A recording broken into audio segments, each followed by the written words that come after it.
127 tahun lamanya. Itulah umur Sara. Kemudian matilah Sara di Kiryat Arba, yaitu Hebron, di tanah Kanaan. Lalu Abraham datang meratapi dan menangisinya. Sesudah itu Abraham bangkit dan meninggalkan istrinya yang mati itu, lalu berkata kepada Bani Het, "Aku ini orang asing dan pendatang di antara kamu. Berikanlah kiranya kuburan milik padaku di tanah kamu ini, supaya kiranya aku dapat mengantarkan dan menguburkan istriku yang mati itu." Bani Het menjawab Abraham, "Dengarlah kepada kami, Tuanku. Tuanku ini seorang raja agung di tengah-tengah kami. Jadi kuburkanlah istrimu yang mati itu dalam kuburan kami yang terpilih. Tidak akan ada seorang pun dari kami yang menolak menyediakan kuburannya bagimu untuk menguburkan istrimu yang mati itu." Kemudian bangunlah Abraham lalu sujud kepada Bani Het, penduduk negeri itu, serta berkata kepada mereka, "Jika kamu setuju bahwa aku mengantarkan dan menguburkan istriku yang mati itu, maka dengarkanlah aku dan tolonglah mintakan dengan sangat kepada Efron bin Zohar, supaya ia memberikan kepadaku gua Makpela miliknya itu yang terletak di ujung ladangnya. Baiklah itu diberikannya kepadaku dengan harga penuh untuk menjadi kuburan milikku di tengah-tengah kamu." Pada waktu itu Efron hadir di tengah-tengah Bani Het. Maka jawab Efron, orang Het itu, kepada Abraham dengan didengar oleh Bani Het, oleh semua orang yang datang di pintu gerbang kota. "Tidak, Tuanku, dengarkanlah aku. Ladang itu kuberikan kepadamu, dan gua yang di sana pun kuberikan kepadamu. Di depan mata orang-orang sebangsaku, kuberikan itu kepadamu. Kuburkanlah istrimu yang mati itu." Lalu sujudlah Abraham di depan penduduk negeri itu, serta berkata kepada Efron dengan didengar oleh mereka, "Sesungguhnya jika engkau suka, dengarkanlah aku. Aku membayar harga ladang itu.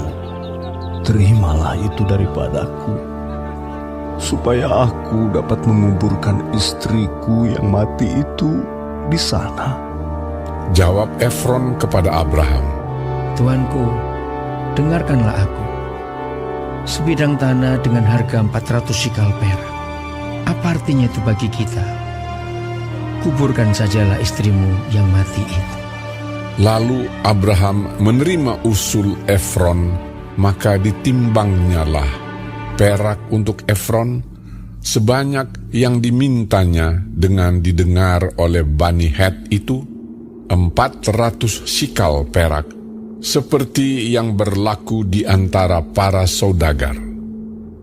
Demikianlah ladang Efron yang letaknya di Makpela di sebelah timur Mamre, ladang dan gua yang di sana, serta segala pohon di ladang itu, bahkan di seluruh tanah itu sampai ke tepi-tepinya, diserahkan kepada Abraham menjadi tanah belian di depan mata Bani Het itu, di depan semua orang yang datang di pintu gerbang kota. Sesudah itu Abraham menguburkan Sara, istrinya, di dalam gua ladang Makpela itu di sebelah timur Mamre, yaitu Hebron di tanah Kanaan.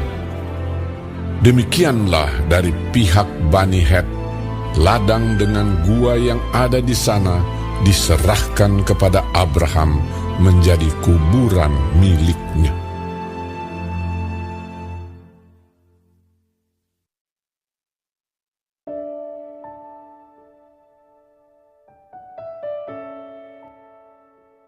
Shalom semua jemaat Tuhan. Kembali kita di dalam pendalaman Alkitab Clear Sight. Sekarang kita sudah memasuki kitab Kejadian 23. Tuhan Yesus memberkati. Kejadian 23 yaitu kematian Sarah. Pada usia 127 tahun, Sarah meninggal di daerah asing yaitu di Hebron, tanah Kanaan. Kematian Sarah membuat Abraham berduka. Namun di tengah duka cita itu, ia tetap memikirkan apa yang terbaik pada masa itu dan masa mendatang, yaitu tempat pemakaman istrinya. Bagi Abraham, makam bukan sekedar tempat peristirahatan terakhir, tetapi juga titik kumpul bagi keturunannya. Untuk itu, ia meminta Bani Het dengan sujud di hadapan mereka agar ia diizinkan untuk membeli gua Mapela dari Efron bin Jobar. Walaupun Efron ingin memberikan secara gratis, tetapi Abraham tidak mau, dan dia pun membayar harga tanah itu dengan seharusnya.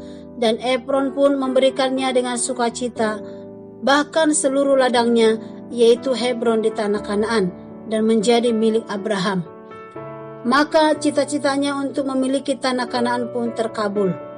Sikap dan tindakan yang Abraham lakukan selalu ada alasannya. Pertimbangan yang ia ambil selalu mendalam dan tidak asal-asal. Dia punya visi tujuan hidup yang jelas, yang ia wujudkan bukan dengan arogan, tetapi dengan rendah hati dan kemauan untuk menghargai orang lain. Dan inilah yang menjadi teladan yang baik yang perlu kita tiru dari Abraham, yaitu beriman kepada Allah dan punya visi hidup yang selalu didasarkan pada pertimbangan yang matang, bukan karena kesombongan atau ambisi. Amin. Tuhan Yesus memberkati.